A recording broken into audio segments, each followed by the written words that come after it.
I want to bring to us our dear governor, who is indeed a detribalized Nigerian. I want to bring to us an unapologetic advocate for good governance. His Excellency, a pride to Abians and of course the Nigerian nation. The Executive Governor of Abia State, Dr. Otti, OFR, to speak to his people. Leadership is about making the most of the regular and special opportunities that come our way to drive new possibilities. We made a commitment that under our watch, Abia will never let any promising opportunity slip by. Whether it is collaborating with multilateral partners, federal government and its agencies, sister states, business organizations and individuals who have something of value to offer us, we are constantly open to making the most of the opportunities we find, because there lies the path to sustain progress. This philosophy explains why we have expanded channels of engagement with international development partners and effectively reposition our state for first-line considerations whenever there are programs that we qualify for. Our readiness to take advantage of the opportunities that are inherent in these partnerships have multiplied our footprints in critical social and economic sectors, expanding access to health and education, especially for the most vulnerable in our communities. Your state recently won a grant of $400,000 from such collaborations. The fund will be used to support our development initiatives in the primary health care sector. Through our partnership with the multinational organizations, we have been able to support thousands of young Abia entrepreneurs with funds to start up or expand their existing businesses, amongst other benefits. Abia, I'm glad to report, has become a model state on the strength of our transparency and commitment to stipulated guidelines in the management of the resources that flow to the state from our partners. Just like we have always done, we jettison differences in political party affiliations to pursue opportunities that will support the social and economic transformation of the state in Abuja, the improved state of many federal roads in the state, support for our security commitments through the deployment of personnel and intelligence gathering operations, and the expansion of development bridges in finance, education, health, and other areas of interest are sufficient proofs that the welfare and long-term development aspirations of the state count more for us than political considerations. I would like to use this auspicious occasion to specially thank the President of the Federal Republic of Nigeria, His Excellency, Senator Bola Ahmed Tinubu, GCFR, for his practical commitment to the rapid socio-economic development of this part of the country. Mr. President not only approved the initial plan to build an airstrip in the state, but he also magnanimously consented to our proposal to expand the scope of the project to become a full-fledged airport. Today we have gathered in Obaha as one community united in love of fatherland to witness the historic flag off of the Abia Airport project.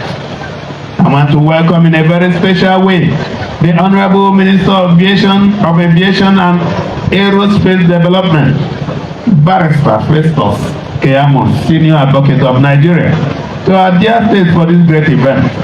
The Honorable Minister has proven to be a great friend of Abia by the level of commitment he put in to make today's event feasible.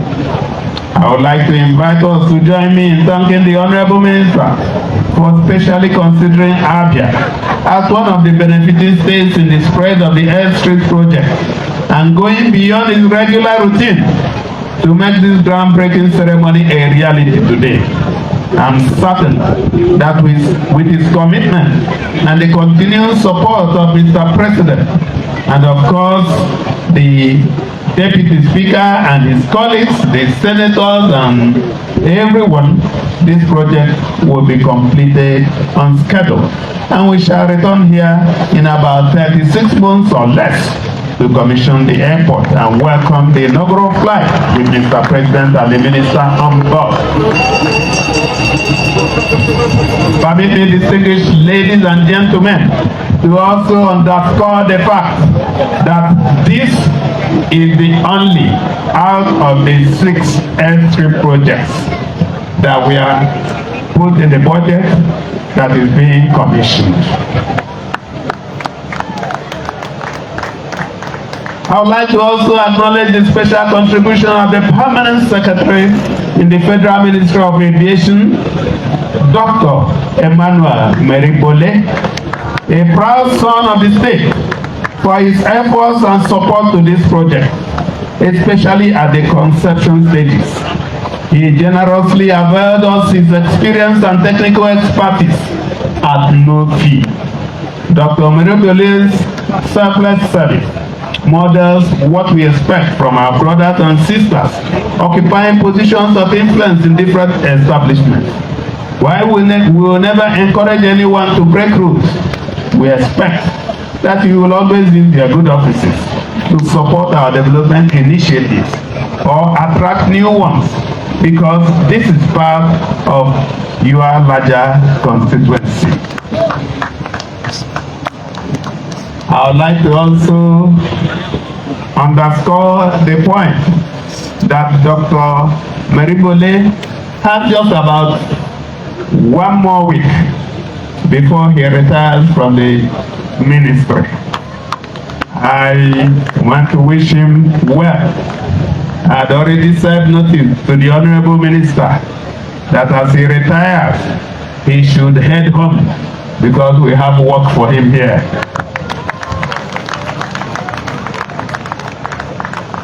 I want to also specially thank the Chief of Air Staff, Air Marshal H.B. Abubakar, who is represented here by Air Vice Marshal Ilo, for his consistent support and for approving an Air Force base to be located here at the airport.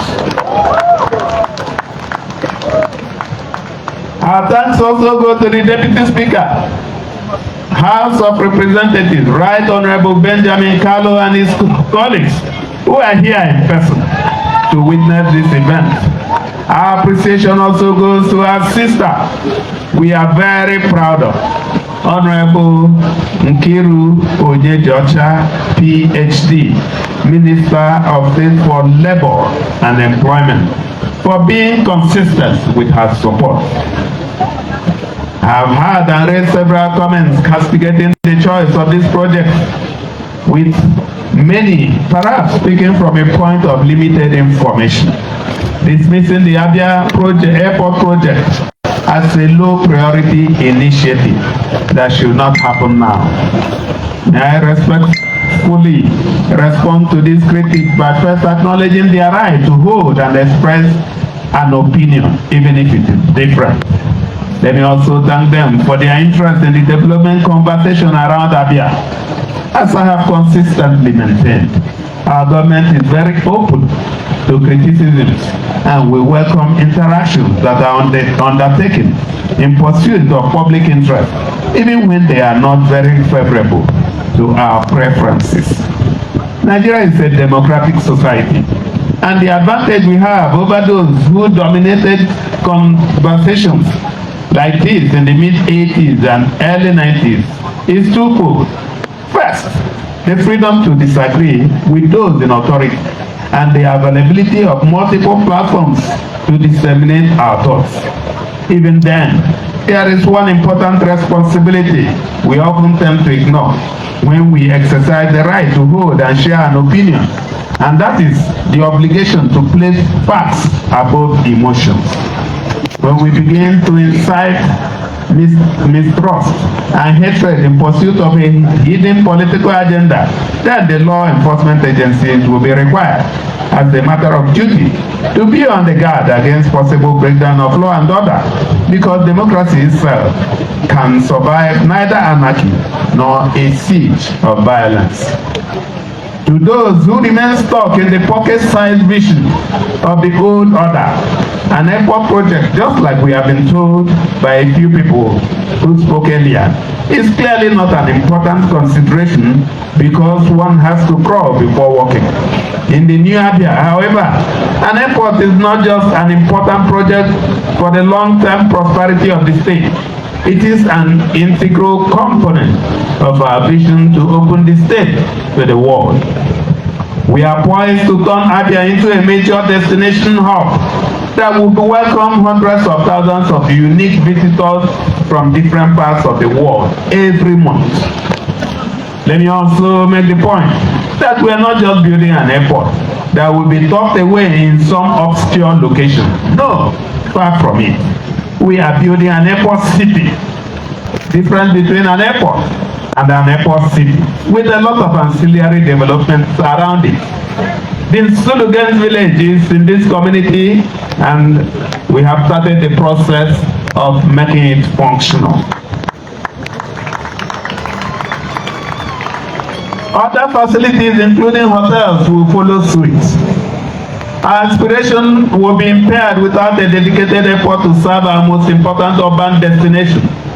Recall that I announced last week that we have reached an understanding with a major global hospitality brand to turn the long-abandoned Enyimba Hotel into a 250-room 5-star facility with a world-class convention center. In fact, the hotel brand is Radisson Blue. So very soon we'll have a Radisson Blue 5-star hotel in Abia. The success of this investment will be threatened if it cannot be accessed in a seamless way from the nearest airport. As I also announced recently, we have reached an understanding with an investment partner to drive the Abia Medical City project. This will be flagged up within the first quarter of 2025. The full value of the Medical City project, designed to drastically reduce medical tourism by providing access to first-rate services domestically, can only be actualized by having a functional airport not far from the project location. Our infrastructure restoration and expansion project in Abia is happening at such a great speed. We are already seeing the fruits in the quality of investments coming into the city, as well as inquiries from multiple business interests, hoping to take advantage of the bursts of fresh opportunities to create value for their shareholders. This airport will therefore serve a new advantage to the appeal of Abia as an important destination in the West African sub-region. Umuahia, the state capital, is also witnessing a significant turnaround as we continue to remake the city into a thriving business and administrative center. Beyond Abia and Umuahia, we have also set up the Greater Ohampia Development Agency to fast-track the transformation of Ohampia and other parts of the northern district of the state.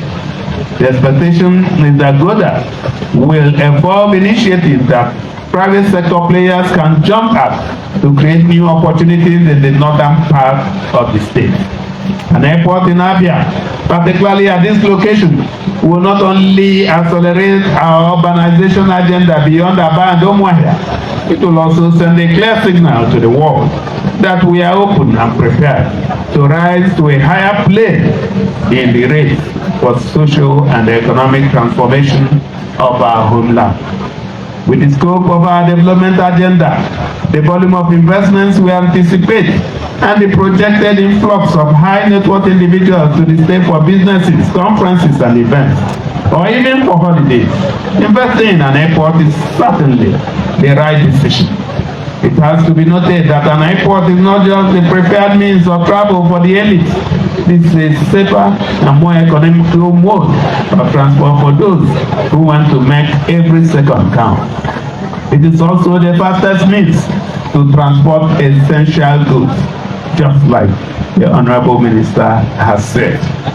We found our dream becoming a reality when, without our prompting, the federal government, through the office of the Honorable Minister of Aviation and Aerospace Development, selected Abia as one of the states where an airstrip will be sited as captured in the 2024 Appropriation Act. This project, therefore, is happening at the instance of the federal government, that they are repeat, because they initiated and would fund it following the donation of land for that purpose by the state. However, because we are a government that is fiercely determined to making the most of every opportunity we realized that this was actually an invitation to the state to have a full-fledged effort to serve its development aspirations. This sense of awareness made us to request the federal government to give us the opportunity to partner with it to expand the original project by extending the runway, which is essentially the difference between an airport and an airstrip. The logic is simple. If we can have an airstrip, why can't we take advantage of the opportunity that has been offered to us to get a full-fledged airport? Distinguished ladies and gentlemen, our being here today is proof that we are on track. And as I've always said, whatever we start, we must definitely and successfully complete it.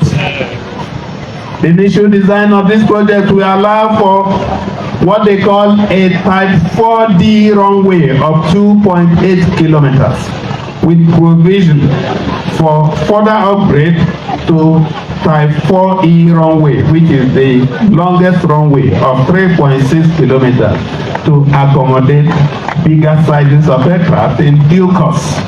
So what this means is that Boeing 737-800 series will land here, Boeing 767 will land here, 777 will land here, and 787 will also land here. Of course, with other cargo planes.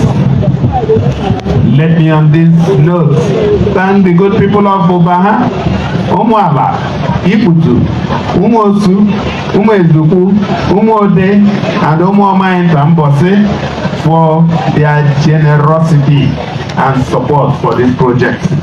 May I quickly inform you that we have started preparations for payment of compensation to genuine landowners.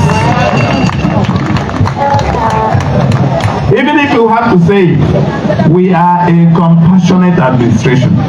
So even when the law has vested ownership of the land on the state government, we will still go ahead to pay every reasonable compensation to those whose lands are used for projects that are geared towards the greater public good.